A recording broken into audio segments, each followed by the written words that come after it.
Ghostlands Confedrecy. Ah, hello again, traveler. I see you're journeying towards the Ghostlands, eh? Well, let me tell you all I know about the kingdoms of the Ghostlands.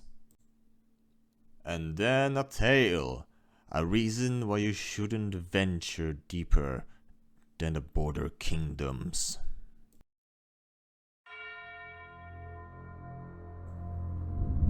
History of the Ghostlands Confedrecy. Most of the history is unremarkable. Things pick up speed when the Olivinian Empire first rose and claimed the land. Some resisted the Empire when they came and were crushed. But during this short period of resistance, there were many reports of strange creatures that only emerged during the night, or how the locals, both friendly and not, performed strange rituals. Once, a general of a legion called Grektelos raided one of those tribes and stopped the ritual. The chieftain of the clan thanked him for interfering, saying that now they are free from their duty. The chief bled out before he could finish his statement. 1 month after the Ghostlands were secured, General Grektelos was sent to destroy some different clan to the south. But after 1 week, all contact with his legion was lost. It was expected that the clan managed to defeat Grektelos and his men, but when they were later conquered, the records had no mention of Grektelos or his legion. It was like they have just vanished. Oh, I'm getting distracted. My apologies.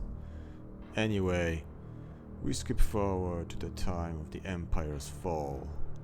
A bunch of new countries emerged, and the kingdoms of the Ghostlands broke off during that time period. The kingdoms maintained this confederacy as an alliance to ensure their independence. Now, it is important to point out that before, during, and after the Empire, the countries were and still are ruled by pro-isolationists. In other words, they don't like talking to other kingdoms. Every foreign governor that the Empire assigned to the region would develop antisocial behavior. The Empire at large chose to be unbothered by this, as taxes always came for the Ghostlands and rebellions were minimal. Nowadays there's only one major player that comes in and out: the Mages Guild, the greatest company that controls all the world's communications. They are the only ones that seem to have any influence over the kingdoms in this confederacy. The Border Kingdoms. From the name you can figure out what part of the land they're referring to. The countries bordering other kingdoms and the coastal realms. These are the most open to the outside world. Resembling a circle, an outsider may travel and conduct business in these border kingdoms. However, no matter where they go, the locals may not be very chatty and mistrustful. So if you want to conduct business, it's best to go to people or companies that will want to conduct trade with an outsider. In the border kingdoms, job opportunities are mostly normal. Merchants and mercenaries can be found in these realms. However, the inner kingdoms are always closed. You need special papers and permits to travel deeper, and the further you go, the harder it is to obtain those permits.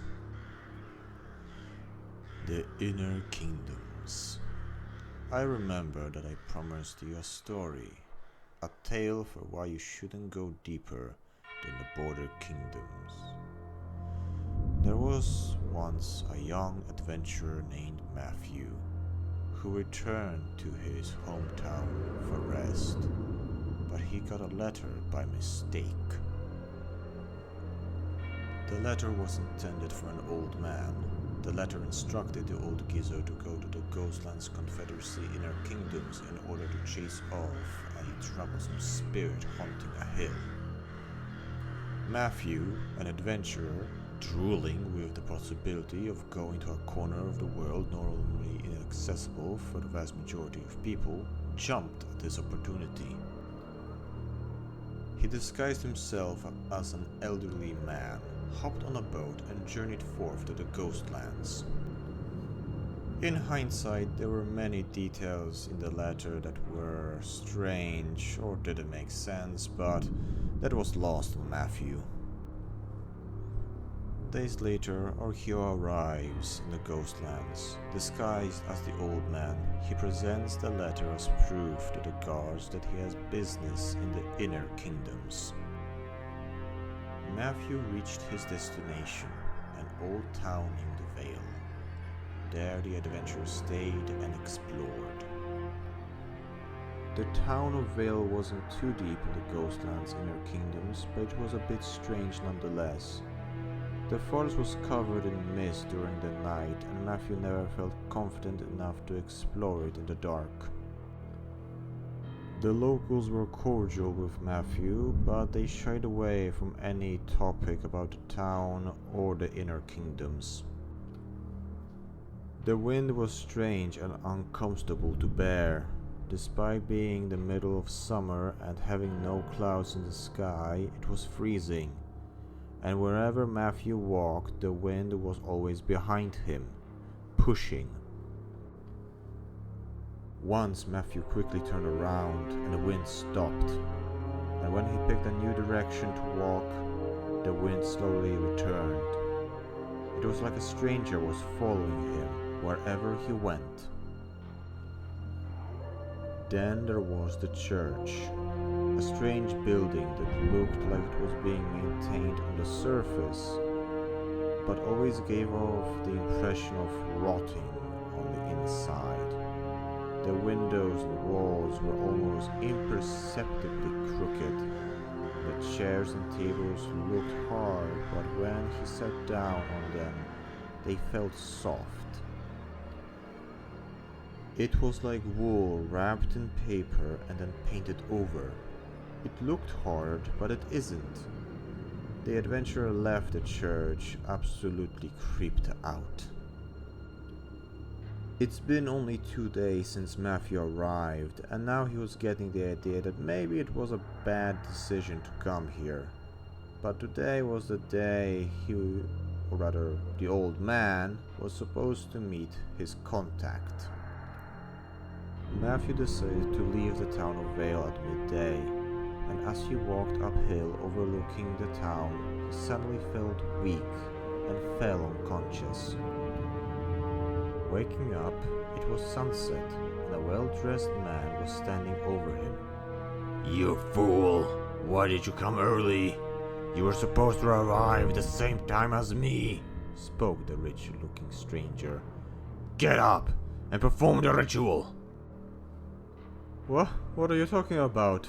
Matthew responded as he clumsily got up. The sun was now disappearing. "What? No! I was so careful! I wasn't intercepted!" cried the stranger and continued. "Okay, don't panic. I have a plan B." The noble grabbed hold of Matthew with incredible strength. "What are you doing? Let me go!" exclaimed Matthew before he saw the stranger's skin turn red, grow horns, and his body grow in size, stretching his clothes to the limit. You are demon possessed! What will you do to me?" The day turned dark and clouds blocked the night sky. "I will possess you now. My body spent too much time here, and now it can't leave. But you only spent days here. At worst, your body will yearn to return." The demon-possessed man held Matthew by the throat and opened its maw. An orange glow began to emanate from its mouth, and then someone spoke. Sulkan. The demon stopped immediately and looked around. People started to emerge from the shadows and walk towards him. Matthew broke free and saw that the shadowy strangers were the town folk, and the demon possessed was filled with fear. No, stay back! The fiend yelled as the people closed the distance. Matthew ran past the town folk, and looking back he saw the demon slash the face of one of the villagers. A strange black and green liquid splashed on the ground, yet the face of the villager didn't seem harmed, but rather deformed. The fiend possessed kept fighting for his life, but none of the townfolk seemed to react. Eventually he became overwhelmed and fell, giving out one last scream. Matthew briefly stopped running and looked back one last time and saw the townfolk staring at him from a distance with glowing eyes and unnatural faces. A new wave of fear came over Matthew and he ran.